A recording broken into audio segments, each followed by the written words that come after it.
She told me to check the attic one more time before the movers came. I'm 72 years old, and until 6 months ago, I thought I had done everything right to protect the life Martha and I had built together over 40 years. My name is Margaret, though everyone calls me Maggie. I spent 38 years teaching 4th grade in Portland, Maine. Martha was a pediatric nurse at Maine Medical Center. We met in 1979 at a community fundraiser, got married the moment it became legal in 2004, and spent every day since then building a modest but comfortable life. She passed away 3 years ago after a brief but devastating battle with pancreatic cancer. The grief nearly destroyed me, but I had our savings, our home, and our daughter Jessica to remind me that life goes on. Jessica, my beautiful, smart, ambitious daughter. We adopted her when she was 3 days old, raised her with all the love 2 mothers could give. She married Brad 6 years ago, a financial advisor with a nice smile and an expensive suit. They seemed happy. They seemed successful. They seemed trustworthy. I should have known better. It started innocently enough. Last February, Jessica and Brad came over for Sunday dinner like they did every week. I made Martha's famous lasagna, the one Jessica had loved since childhood. We ate, we laughed, we looked at old photos. Then Brad cleared his throat in that way people do when they're about to ask for something big. "Maggie, can we talk to you about something important?" he said, his hand resting on Jessica's. My daughter looked excited, her eyes bright with something I couldn't quite name. "Of course, sweetheart. What's on your mind?" Jessica leaned forward. "Mom, Brad's been working on something amazing. He's putting together an investment group for a commercial real estate development in South Portland. The returns are incredible, and we immediately thought of you." Brad pulled out a folder, spreading glossy brochures across my dining table. Photos of waterfront properties, projected profit margins, testimonials from other investors.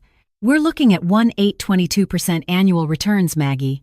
I know you've been conservative with your retirement funds, but with inflation the way it is, your savings are actually losing value just sitting in those CDs." I hesitated. Martha had always handled our finances. She was the numbers person, the one who researched every decision twice. After she died, I'd left everything exactly as she'd set it up, too afraid to change anything that still held her touch. "I don't know, honey. Your mom always said if something sounds too good to be true." "This isn't too good to be true, Maggie," Brad interrupted gently. "This is my specialty. I've already invested $200,000 of our own money, Jessica's retirement fund. We wouldn't bring this to you if we weren't absolutely confident." Jessica grabbed my hand. "Mom, we want you to be our partner. Equal thirds, you, me, and Brad. We need one more investor to close the deal, and we want it to be family. We want to build wealth together. The way you and Mama taught me to always think about the future." The way she said Mama made my chest tight. That's what she'd called Martha. Hearing it now, in this context, made the offer feel sacred somehow, like Martha would approve. Like this was what responsible parents did, investing in their children's future. How much would I need to invest? $425,000 would make you a full partner. But honestly, Mom, whatever you're comfortable with, even $300,000 would help us get there. I had $520,000 in savings. Everything Martha and I had put away over 4 decades of careful living. Teachers' pensions and nurses' salaries don't make you rich, but we'd been disciplined. That money was supposed to last me through retirement, maybe leave something for Jessica when I was gone.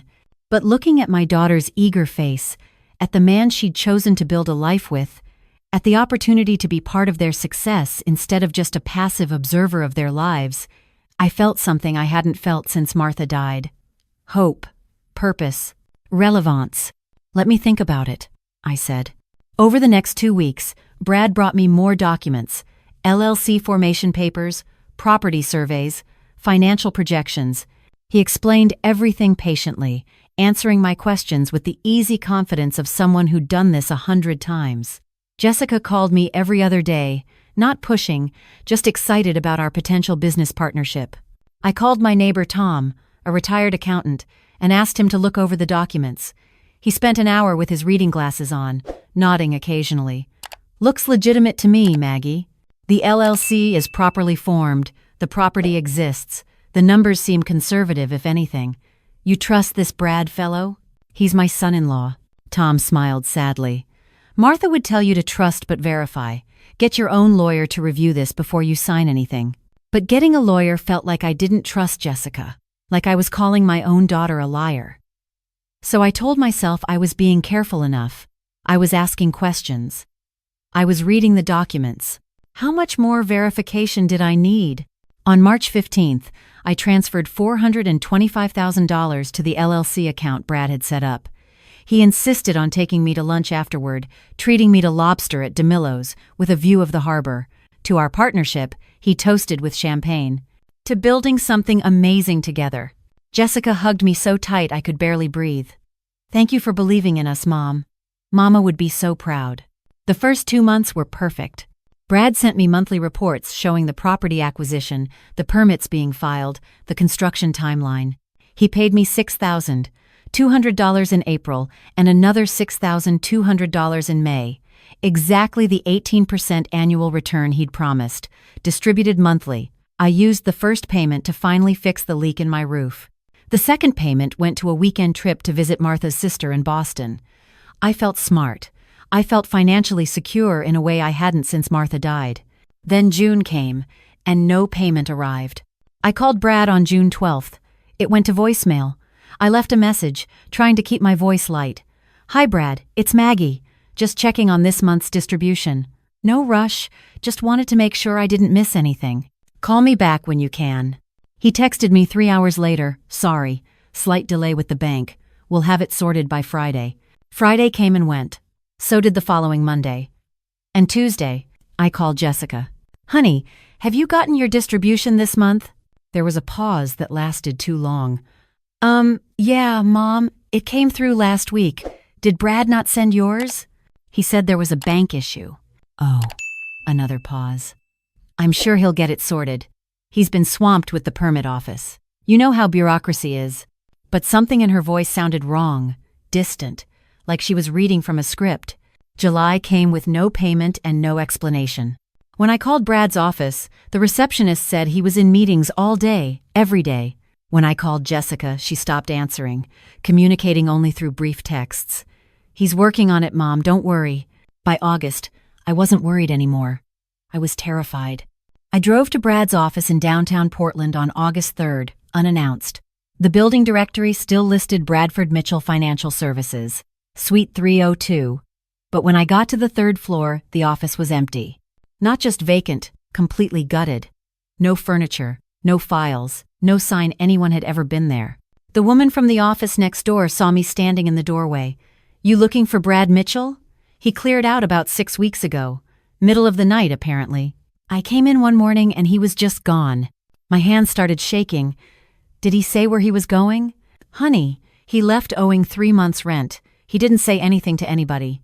I sat in my car in that parking garage for 45 minutes, trying to breathe, trying to think. This couldn't be happening. Not with my daughter involved. Jessica wouldn't do this to me. There had to be an explanation. I drove to their house in Falmouth, the beautiful Cape Cod they'd bought 2 years ago. Brad's car wasn't in the driveway, but Jessica's was. I knocked on the door, and knocked again. I could see movement through the curtains, someone definitely home. Jessica! I called through the door. It's me. I need to talk to you. The door opened 6 inches, the chain still on. My daughter's face appeared in the gap, and I barely recognized her. Her eyes were red, her hair unwashed, her face puffy from crying. Mom, you shouldn't be here. What's going on? Where's Brad? Where's my money? I can't talk about it right now. Jessica Marie, you open this door right now. I'm your mother. And I'm sorry, Mom. I'm so sorry. Her voice cracked. But I can't help you. She closed the door. I stood there for 10 minutes, knocking, pleading, until a neighbor came out and asked if everything was okay. I drove home in a fog, my mind unable to process what was happening. That night, Jessica sent me a text. Brad made mistakes. He lost the money. All of it. I didn't know until last week. He's gone. I don't know where. I'm sorry.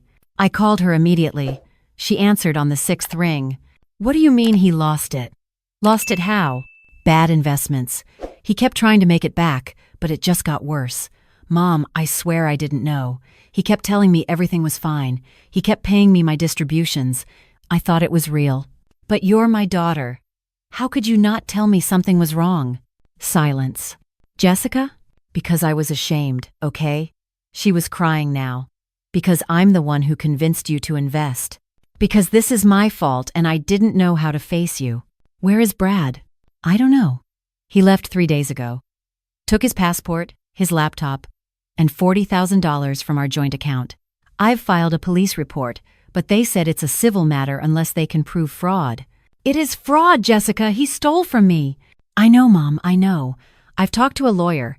We can sue, but he's judgment-proof. He doesn't have any assets in his name. Everything was always in the LLC or in offshore accounts I never knew about. And my money? Gone. That one word ended the call. Ended everything I thought I knew about my life. The next 3 months were a nightmare I barely remember. I hired a lawyer named Patricia Chen who took my case on contingency. She filed a lawsuit against Brad, against Jessica, against the LLC, against everyone she could name. She got a court order for bank records that showed my $425,000 had been transferred out to various accounts within weeks of my deposit.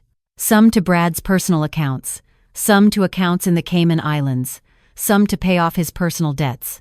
He was running a Ponzi scheme, Patricia explained. Those first 2 payments you received, that wasn't investment returns. That was your own money being paid back to you. Classic con. But Jessica's distributions were real. He was paying her from your investment to keep her convinced everything was legitimate. She was both a victim and an unwitting accomplice. In October, I received a foreclosure notice. I'd taken out a small mortgage 2 years ago to pay for Martha's final medical bills, planning to pay it off slowly with my pension. But I'd gotten behind during my legal nightmare, too overwhelmed to keep track of bills, and now the bank wanted their money or they'd take the house. The house where Martha and I had raised Jessica, the house where every room held 40 years of memories, the house that was the last physical piece of the life we'd built together. I called Jessica. She answered this time, her voice small. Hi, Mom. I'm losing the house. Silence. I need help. I need somewhere to go. You can come stay with us. I have the guest room ready. I can't afford to pay you rent. I don't want your money, Mom. I want to help. I want to make this right. But how could she make it right? She couldn't give me back my savings. She couldn't undo the betrayal. She couldn't bring back the security that Martha had spent her whole life building for us. I moved into Jessica's guest room on November 1st, everything I owned fitting into the back of my Honda Civic. My daughter hugged me at the door, both of us crying, but neither of us knowing what to say to each other. How do you comfort someone you've destroyed? How do you forgive someone you still love despite everything? That first night in the guest room, lying in a bed that wasn't mine, in a house that felt like a crime scene, I thought about Martha. About how she'd always been the planner, the protector, the one who thought 5 steps ahead. About how she'd made me promise, in those final days, that I'd be careful, that I'd be smart, that I'd be okay without her. I failed you, I whispered into the darkness. I'm sorry. I failed us. I couldn't sleep. At 2 a.m., I gave up and started going through the boxes I'd brought from the house. Most of it was junk I should have thrown away years ago, but I couldn't bear to leave anything behind. Old photos, Martha's nursing textbooks, tax returns from 1987. And at the bottom of a box labeled Martha, Personal, I found an envelope I'd never seen before. Heavy cream paper, my name written on it in Martha's distinctive handwriting. For Maggie, when you need me most. My hands trembled as I opened it. Inside was a letter dated 3 weeks before she died, and a small key. My dearest Maggie, the letter began. If you're reading this, I'm gone, and something has gone wrong with the money. I hope you never need to read this. I hope you live safely and comfortably for decades, and you throw this letter away when you're 90. But I know you, my love. I know how trusting you are, how generous, how eager to see the best in people. It's one of the reasons I fell in love with you. It's also what worries me most about leaving you alone. So I took precautions. Attached to this letter is a key to a safety deposit box at First National Bank on Congress Street, box number 847. Inside, you'll find $150,000 in bearer bonds, documentation of our full financial history, and something else I need you to read carefully. For the last 5 years, I've been worried about Brad. Nothing specific, just a feeling. You know, I trust my gut about people. So I hired a private investigator named David Reeves. His contact information is in the box. He did a full background check on Brad in 2019, and what he found isn't pretty. Brad isn't his real name. He's been married twice before, under different names. Both marriages ending with his wives broke, and him disappeared. He's been sued 6 times for financial fraud. He's very good at what he does, which is finding vulnerable people and taking everything. I never told you because Jessica loved him, and I couldn't prove he was running a con on us. Maybe I was wrong. Maybe he's changed. Maybe this letter is just paranoid ramblings from a dying woman who's trying too hard to protect you. But if I'm right, if he's taken money from you, everything you need to fight back is in that box. The bearer bonds are yours, purchased with my inheritance from my mother. They're not in any account, not listed on any financial statements. They're your safety net, bought and hidden specifically so you'd have something Brad couldn't steal, something the lawyers couldn't touch. I'm sorry I had to plan for this. I'm sorry I couldn't just trust that you'd be fine. But loving you means protecting you, even from beyond the grave, even when you don't think you need it. Use the money to hire the best lawyer you can find. Use the information to nail Brad to the wall. And then, my darling, use whatever's left to build a new life. Don't let this destroy you. Don't let him win. You are stronger than you know, smarter than you believe, and more resilient than you've ever had to prove. I made sure you'll be okay, Dot. That's what you always called me, remember? Your Dorothy to your Maggie. Your partner, your protector, your forever love. I'm still here. I'm always here. You're Martha. I read the letter 4 times before I could breathe normally. Then I got dressed, drove to an all-night diner, and waited for the bank to open at 9 a.m. The safety deposit box held exactly what Martha promised. The bearer bonds, old-fashioned paper certificates that looked like something from a movie. A thick file of bank statements, property deeds, and financial records going back to 1982. And a folder labeled Bradford Mitchell Investigation Report, 2019. David Reeves' report was 43 pages of devastating information. Brad Mitchell was actually Bradley Mitchell Harrington, born in Tampa, Florida in 1978. He'd been using variations of his name to run investment scams since 2003. First wife, Sarah, lost her house and $180,000 in a fake oil investment. Second wife, Jennifer, lost her inheritance and her parents' retirement savings in a tech startup con. Both women had restraining orders against him. Both had given up trying to get their money back because he'd hidden everything offshore. There were photos. Brad with different hair, different clothes, different names, but the same smile, the same charm, the same expensive suits. The report ended with a note in Martha's handwriting. Showed this to Jessica in April 2020. She said I was being paranoid and cruel. She said Brad explained everything about his past. She said I was trying to ruin her happiness. She's an adult, and she made her choice. But I'm protecting you anyway. Love, M. I sat in that bank vault for an hour, holding Martha's letter, crying so hard the security guard checked on me twice. She'd known. 3 years ago, Martha had known, and she'd protected me anyway.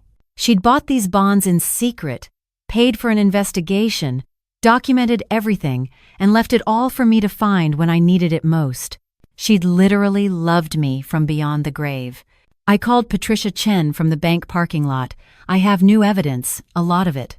Can you meet me today? When I showed her Martha's file, her eyes went wide. This changes everything. This proves premeditation, establishes a pattern, gives us grounds to pierce the corporate veil and go after his personal assets. And these bearer bonds, Maggie, these are legitimate, worth about $150,000. They're yours, free and clear. What do I do? First, you cash these bonds. Second, we file an amended complaint adding fraud, racketeering, and conspiracy charges. Third, we hire David Reeves to track down where Brad actually is. And fourth, she smiled grimly, we make sure he can never do this to anyone else again. The legal process took 4 months, but Patricia was relentless. She subpoenaed Brad's old wives, got them to testify about his pattern of fraud.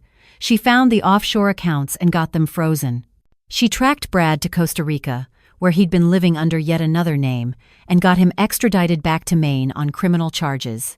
The day Brad walked into the courtroom in handcuffs, Jessica was there. She'd been cooperating with the prosecution, had turned over every document, every text message, every piece of evidence she could find. She testified for 3 hours about how Brad had manipulated her, lied to her, used her relationship with me as a tool to pull off his con. "I believed him," she said from the witness stand, her voice barely audible. "He told me the LLC was real. He showed me fake documents. He paid me distributions to keep me convinced. I thought my mother was investing in our future. I didn't know I was helping him steal her life." The jury deliberated for 6 hours. They found Brad guilty on 12 counts of fraud, theft, and racketeering. The judge sentenced him to 15 years in federal prison and ordered him to pay $1.2 million in restitution to his various victims, including $425,000 to me. Patricia squeezed my hand as the sentence was read. "He'll never pay the full restitution, but we'll get what we can from the accounts we froze, and with Martha's bonds, you'll be okay." I nodded, but I wasn't thinking about the money. I was thinking about Martha, about how she'd been right all along, about how she'd protected me, even when I wouldn't let her, even when I'd chosen to trust over verify, even when I'd failed to see what she'd seen so clearly. After the trial, Jessica and I stood outside the courthouse in the cold December wind. We hadn't really talked since the verdict came in, hadn't known how to bridge the gap between us. "Mom," she finally said, "I know sorry isn't enough. I know I can never make this right, but I need you to know that I didn't know. I swear to you, I didn't know what he was doing." I looked at my daughter, at the girl Martha and I had raised, at the woman who'd made terrible choices but was still my child. "I believe you." "You do?" "Martha knew about Brad years ago. She showed you the investigation, and you chose not to believe her. You chose him over her warnings. That hurt her. It hurt me when I found out, but I understand why you did it. Love makes us blind sometimes. Trust makes us stupid. I'm living proof of that." Jessica's face crumpled. "I should have listened to Mama." "Yes, and I should have gotten my own lawyer before I signed those papers, and I should have asked more questions. And I should have remembered that if something sounds too good to be true, it usually is." I took her hand. "We both made mistakes, but you're still my daughter. And Martha would want me to forgive you, because that's what mothers do. I don't deserve forgiveness." "Maybe not, but you're getting it anyway." We stood there in the cold, holding hands, both of us crying. It wasn't perfect, it wasn't fixed, but it was a start. With the unfrozen funds from Brad's accounts and Martha's bearer bonds, I ended up with about $268,000, just over half of what I'd lost. Not enough to buy back my house, but enough to rent a small apartment near the water. Enough to feel secure again. Enough to rebuild. Jessica and I see each other once a month now. We're careful with each other, gentle, still finding our way back to something that resembles a mother-daughter relationship.